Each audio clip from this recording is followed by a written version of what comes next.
찬송가 331장으로 찬송하겠습니다. 331장 찬송입니다.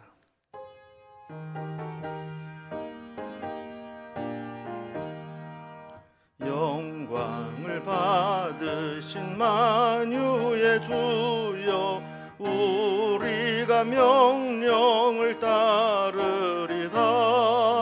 베푸신 은혜를 감사히 알고 진실한 마음으로 섬기겠네.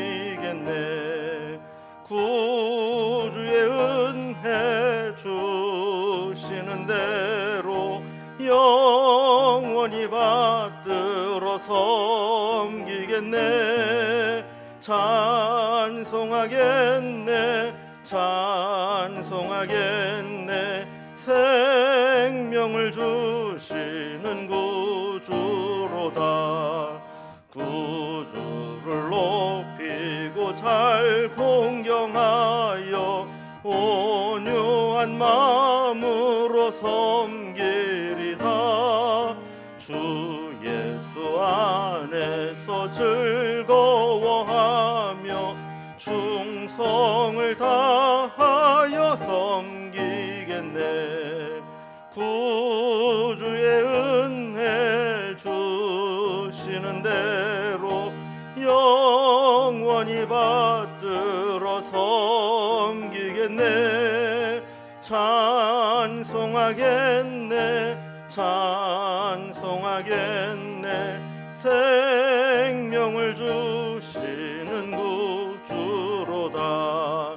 예수를 믿고서 늘 사랑하여 참 기쁜 마음으로 섬기리다. 온 마음을 드리고 늘 순종하며 구주를 영원히 섬기겠네. 구주의 은혜 주시는 대로 영원히 받들어 섬기겠네. 찬송하겠네, 찬송하겠네. 생명을 주시는 구주로다. 아멘. 오늘 함께 나눌 하나님 말씀은 구약성경 사무엘하 21장 15절에서 22절까지의 말씀입니다. 사무엘하 21장 15절에서 22절까지 구약성경 501면입니다. 이 말씀을 제가 봉독하겠습니다. 블레셋 사람이 다시 이스라엘을 치거늘 다윗이 그의 부하들과 함께 내려가서 블레셋 사람과 싸우더니 다윗이 피곤함에 거인족의 아들 중에 무게가 300세겔 되는 노창을 들고 새 칼을 찬 이스비노비 다윗을 죽이려 하므로 수르야의 아들 아비새가 다윗을 도와 그 블레셋 사람을 쳐 죽이니, 그때에 다윗의 추종자들이 그에게 맹세하여 이르되 왕은 다시 우리와 함께 전장에 나가지 마옵소서. 이스라엘의 등불이 꺼지게 말게 하옵소서 하니라.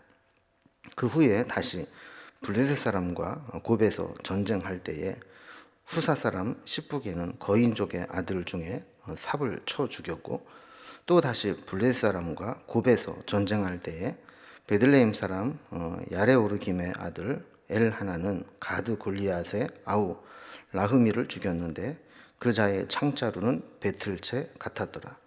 또 가드에서 전쟁할 때 그곳에 키가 큰 자 하나는 손가락과 발가락이 각기 6개씩 모두 24개가 있었는데 그도 거인족의 소생이라.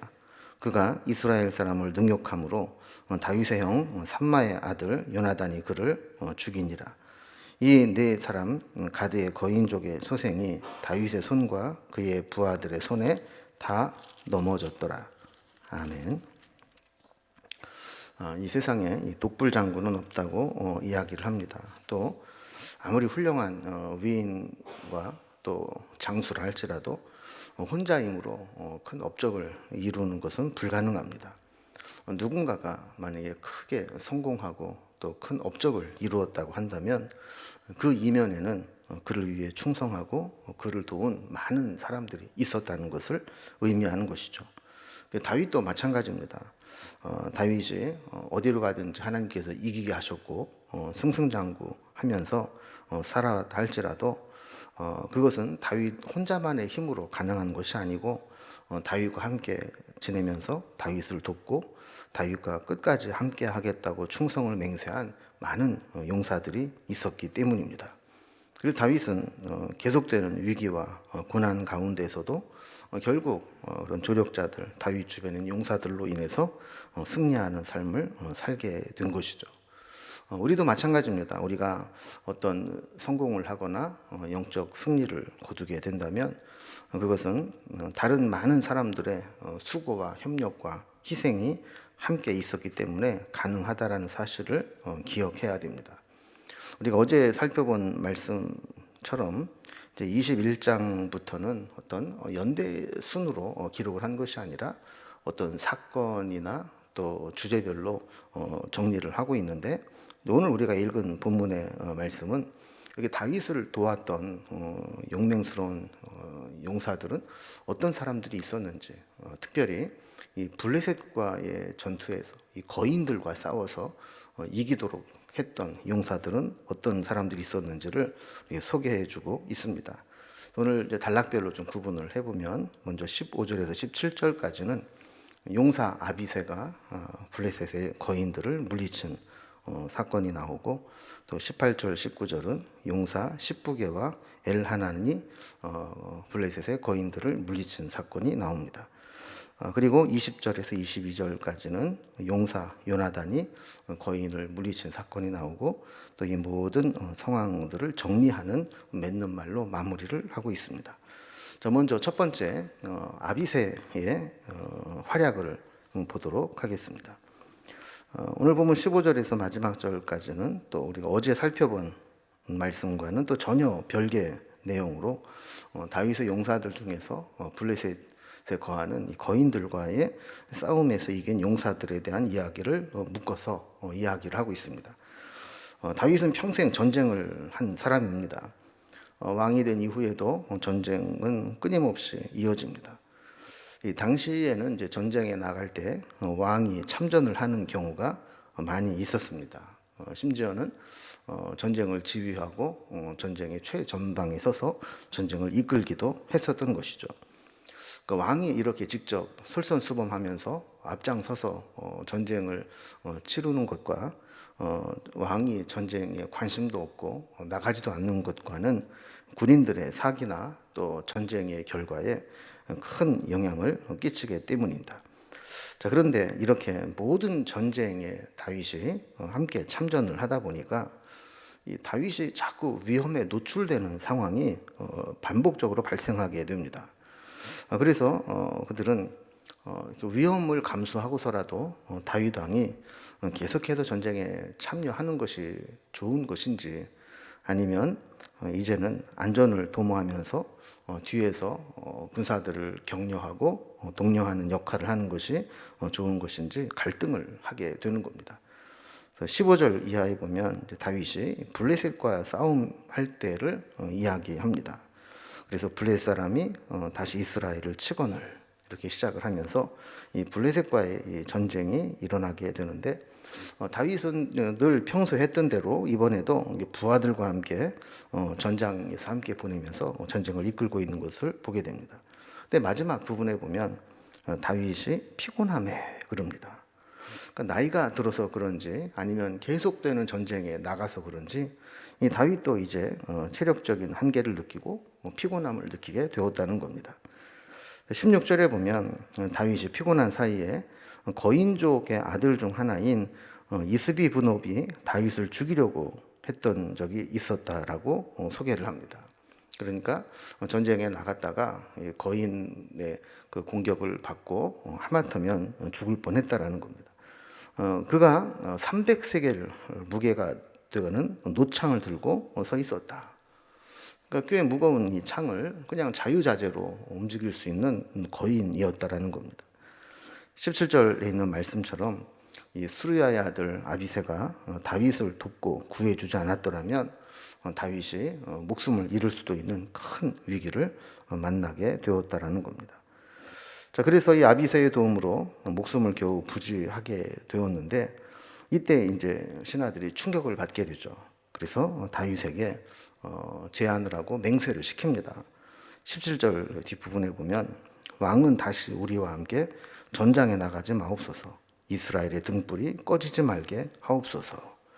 강력하게 건의를 하고 맹세를 받아내려고 하는 겁니다. 그러니까 다윗이 전쟁터에 직접 나와서 군인들의 사기를 진작시키고 또 격려하는 것은 좋은 일이지만 만에 하나 지난번 겪었던 것처럼 이렇게 다윗이 죽기라도 한다면 이것은 이스라엘의 등불이 꺼지는 것과 같은 큰 손실이라는 것을 이야기합니다. 여러분, 사실 어느 공동체이든지 최고의 지도자가 잘못되면 그 손실은 이루 말할 수가 없는 겁니다.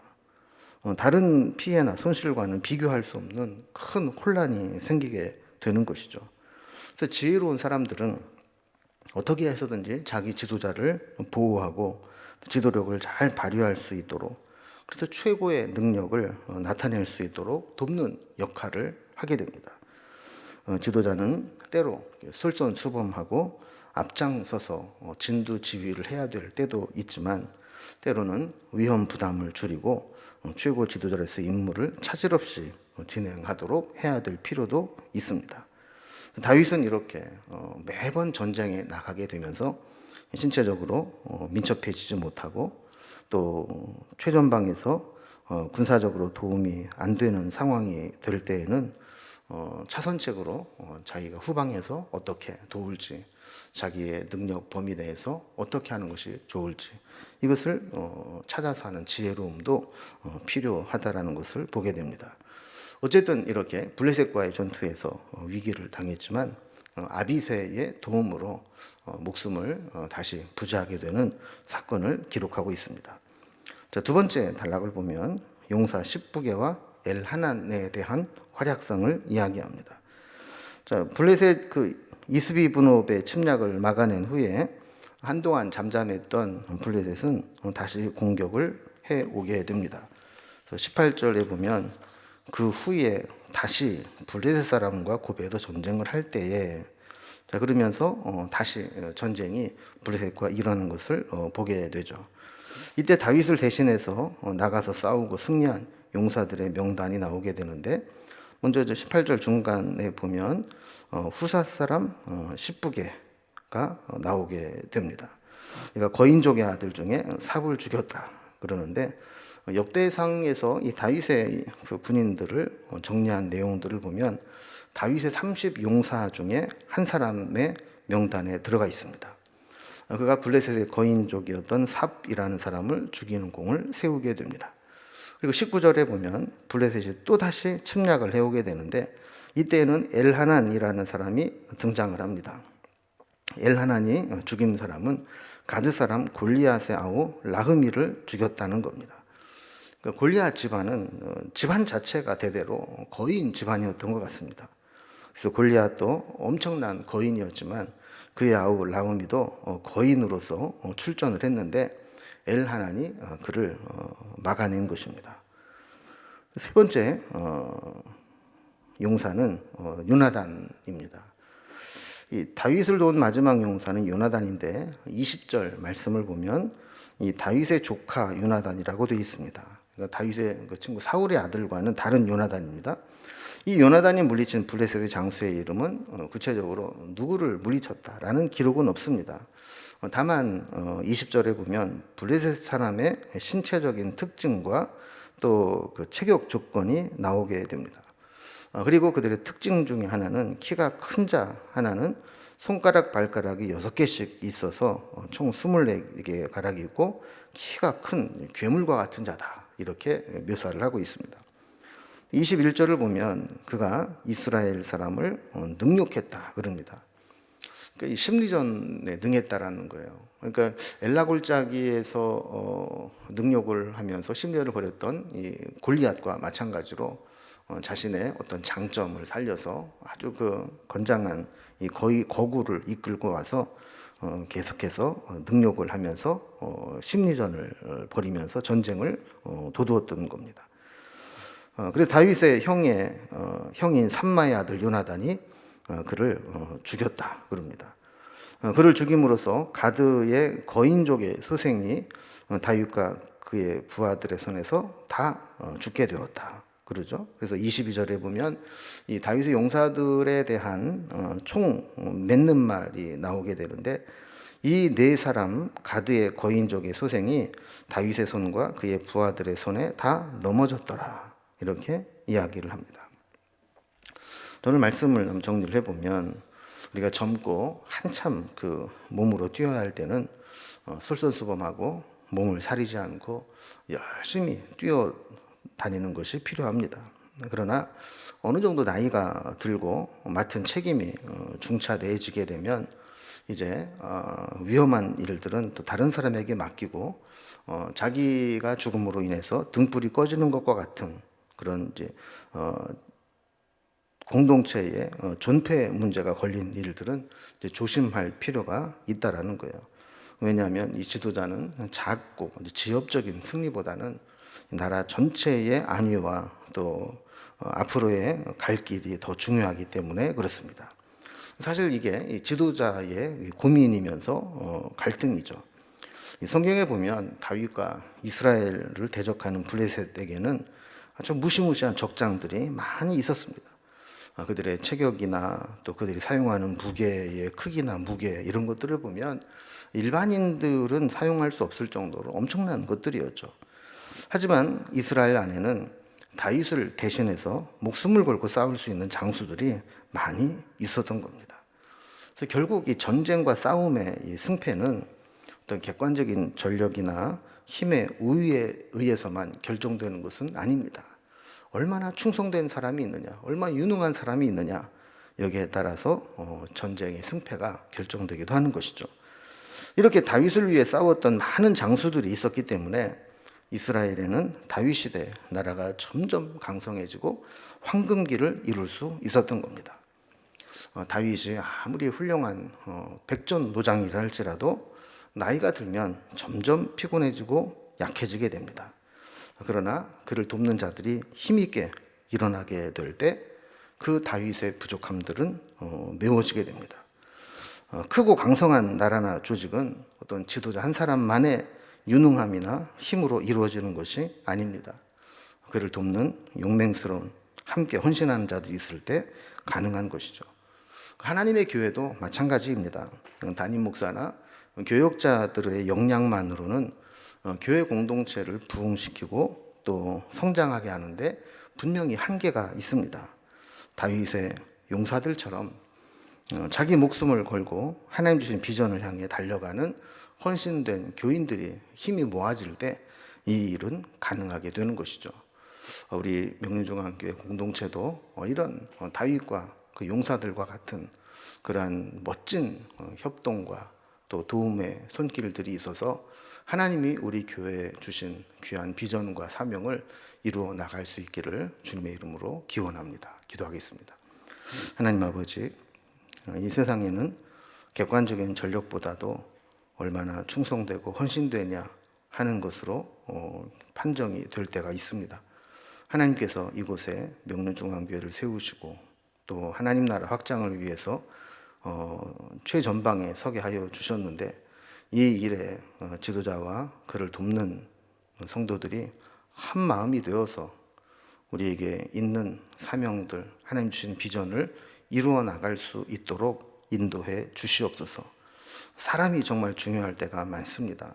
좋은 사람들, 필요한 사람들, 또 함께 협력할 수 있는 사람들 하나님 붙여주셔서 우리 교회가 하나님 주신 귀한 사명 더 힘있게 이루어 나갈 수 있도록 인도해 주옵소서. 우리가 세상에서도 무슨 일을 하든지 하나님 함께 도울 수 있는 사람들을 붙여주시고 사람을 통해 주시는 은혜와 복을 누리며 살아갈 수 있도록 인도해 주옵소서. 오늘도 우리에게 맡겨주신 삶의 현장에서 하나님이 도우심을 체험하며 살아가기를 소망하오니 함께하여 주옵소서. 예수님의 이름으로 기도드리옵나이다. 아멘. 이제 각자의 기도의 제목들로 자유롭게 기도하시겠습니다.